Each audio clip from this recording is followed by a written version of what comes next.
Hi everybody. Thank you for joining me on I Am Maggie. I so appreciate you, my wonderfuls, lovelies, amazings, and beautifuls. Yeah, you know who you are. Well, thank you for joining me on I Am Maggie. And what we've been doing is we've been doing a slow crawl through the book, The Magic of Everyday Life with Maria Szepes. What I wanted to do this video on is basically to encourage you to please go and hear her other book, The Red Lion, The Elixir of Life by Maria Szepes. So please,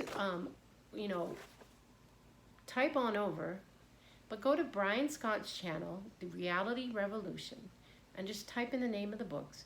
It is a rather long read. Oh, you can also listen to the quick crawl or quick speed, The Magic of Everyday Life with Brian Szepes on that channel as well. But I want to encourage you to please go and listen to The Red Lion, The Elixir of Eternal Life. It is a wonderful book, and it's long, but please don't let that encourage you, because a lot of us go on to Netflix and other things. This is a book that will actually uplift your life. So I'm going to read a little bit to you. The Red Lion, The Elixir of Life.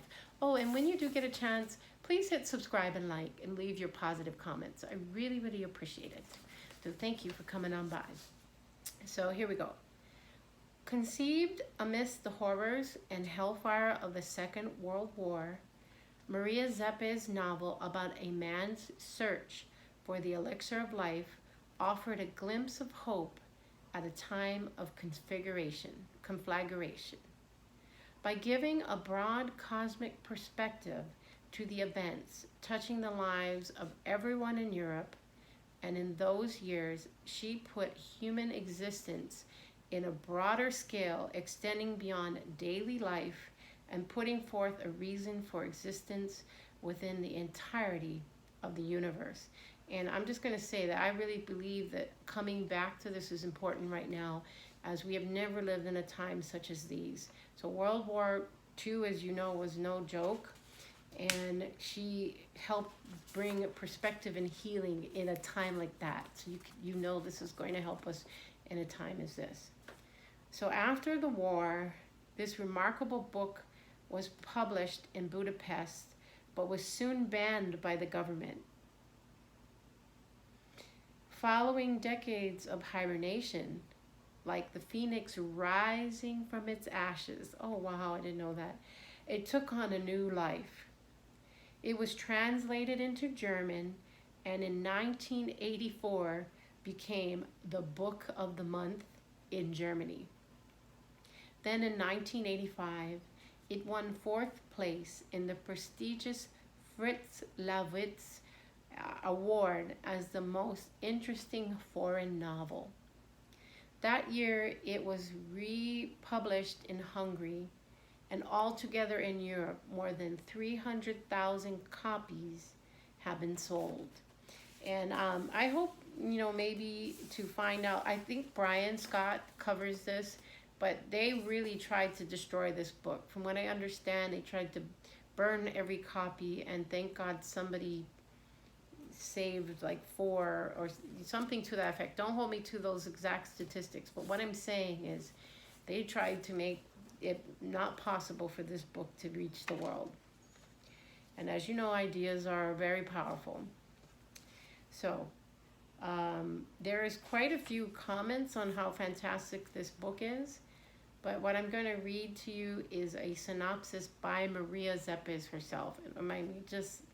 I love her, and the more that we did this book, I could just feel her presence and her healing energy and the love that she had for us, that she has for us. Just entering my life, entering the room, and entering the readings, and entering our channel. So here we go. Alchemy brings to mind an obscure laboratory in the Middle Ages where a sinister figure clandestinely conducts experiments to produce gold. What is less known is that the true alchemist's primary aim was not so much to get rich as to find the philosopher's stone, and thus the tool to attaining immortality. Gold had the power of magic, and magic was part of alchemy. So was the philosopher's stone, which could take the form of a red powder or its solution, the elixir. It is the red lion. Hans Bergner was obsessed by it. Born under wretched circumstances to the miller of the small German town of Swandorf in the early 16th century, he was driven by a craving for immortality, a longing that was there in his very soul and would allow him not a moment's rest. Something told him that he had to go to Nuremberg, and when he met a vagrant French doctor, Adeptus Edward Anselmus Rochard, he knew that he had his man. Sorry, I'm not the greatest at saying these words. As for Rochard, he knew that he must bow to the will that had brought this young man to him. What blind passion and what little knowledge of the real meaning of the elixir was there in Hans. Rochard knew it with a knowledge that was built on the experience of many centuries. Hans did not want to die.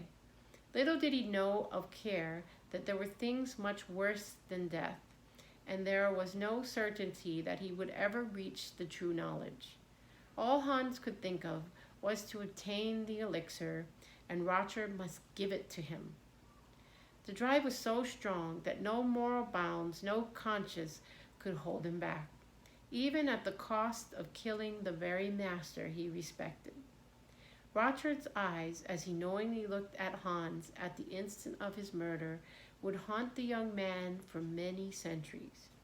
Tearing the vial from his master's neck, Hans drank the elixir, and at that instant a third eye opened up within him.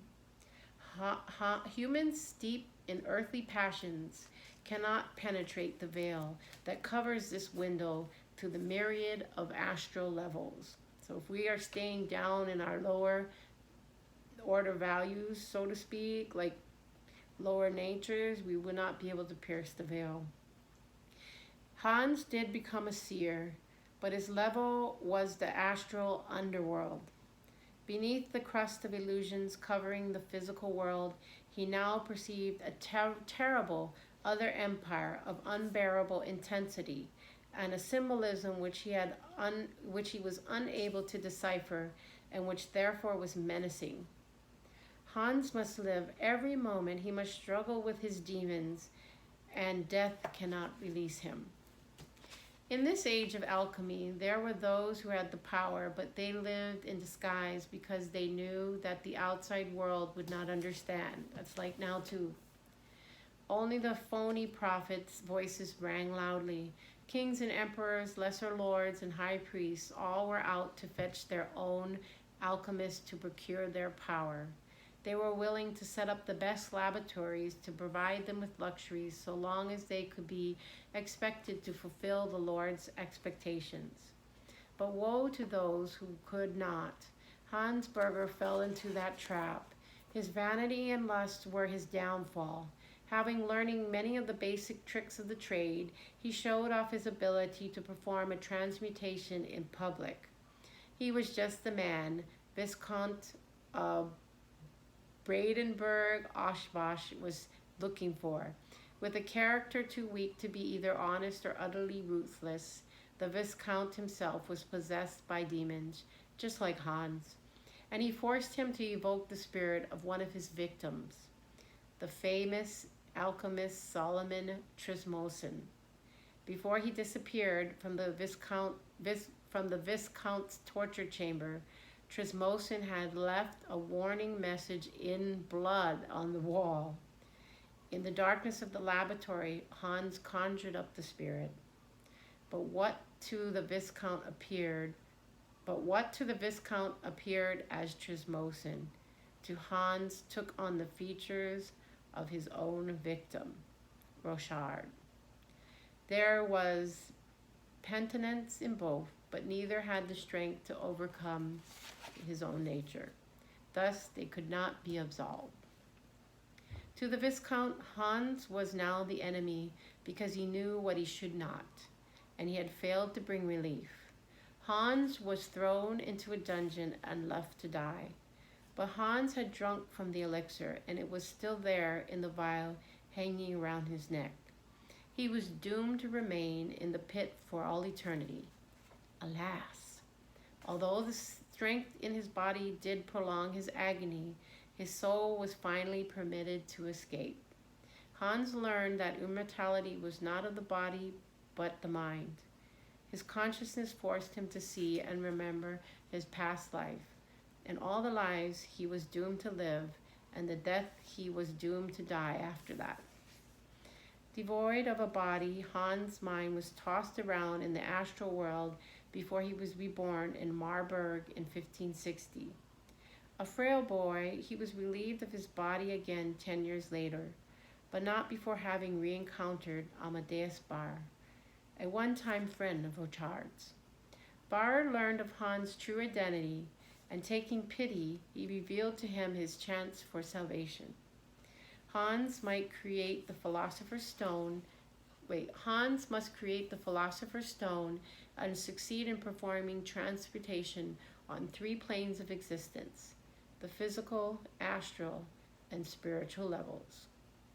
In all subsequent lives, Hans' mind was set on this one purpose. He chose his mothers and environments accordingly. Reborn in Milan in 1616, he won fame and infamy as Virhus, the alchemist, witch master, and doctor. His fame came from a pact he signed with a dark and mysterious creature named Homunculus. His first major experience he conducted at the court of Christina, Queen of Sweden, and then in Denmark for Frederick III. And when subsequently he was incarcerated and taken to Rome, he again was given a laboratory, but he could not escape Homunculus, and he could not find the way to find his goal. Embittered and disappointed as an old man, he one day met a young girl who conveyed a message to him from his dead mother.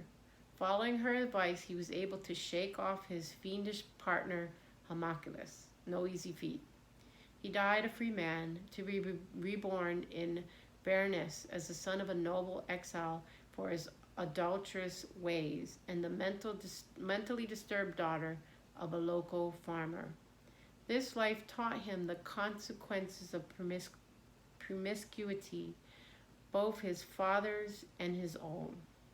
This life taught him, when finally he was consumed, he suddenly realized that he had succeeded in transmutating on 2 planes. The physical one when he conquered Homunculus, and the astral one when he subdued lust. Notes to us, guys, yeah? Reborn in 1760 in Cashel, the capital of occult sciences and the center of the secret brotherhood, he was eventually initiated into the grades of the order. His master became the Count Saint Germain, the greatest magician in all of Europe. We love you, Count Saint Germain. He was the greatest magician in all Europe, misunderstood and gawked by his contemporaries. When together they reached Paris during the reign of Louis XVI and Marie Antoinette, the revolution was already boiling under the surface. Shrugging off any advice from Saint Germain, the queen made enemies in the court and amongst her people. And when she had become mature enough to realize her flightiness, it was too late to ward off the catastrophe. In the company of Saint Germain, Hans encountered many of the people that had left their mark on him in previous lives. They too were now in new bodies, of Casanova, Balsamo, and a medium named Lorenza Feliciani. Finally, the time came when Hans learned to be at peace with himself. He rose in the order to become a magister and pursued his studies, but the law of karma overtook him once more. One day he met a young man, reckless and talented, who followed him everywhere, never taking his eyes off the man he believed had the power. The man who was once Hans Bergner knew very well what drove this young man so fiercely And he knew, just like Rochard had known, that the young man was his fate. He was killed for the elixir, just as he had killed just as he had killed for it centuries before her. At peace with all, he was now purified, and thus he became one of the faithful. Choosing to return to life in the 20th century, when the horses of the apocalypse trampled down on the Western Hemisphere, his mission was to announce the coming of the Messiah of the age of Aquarius, who cosmic constellations indicated will be born in a Polish ghetto in 1941 as the illegitimate son of a harassed Jewish girl. So it's just amazing. It's an amazing book. And I do know that any work that Maria Szepes has is going to yield results in you. And it's going to open windows to your mind, to your heart, to your soul. But it'll also help you to help others. She had such a beautiful heart for everyone. And she helped, remember now, she was a woman in this time period, World War II and such. And she was actually getting results and helping people to heal all kinds of maladies, like physical, mental, emotional, because she was able to cleanse out the roots that were stuck in people's minds and hearts and souls. So I just want to thank Maria Szepes, and I want to thank you too. Thank you for joining me on this channel, and it was just a blessing. It was an amazing gift to be able to read to you. And when you do get a chance, please hit subscribe and like. I love to hear your positive comments. And I know that, I hope you are all seeing the magic of everyday life is in you and all around you. Everything that goes on is a miracle. And it's wonderful to be, I'm so grateful that you are here on the earth at a time such as this, because the positive vibes come up because of you. So do your work, and the work will do you. Thank you so much. All right, on to the next book. I'll let you know what it is in the next video. All right, so you know what's next. Peace in, peace out.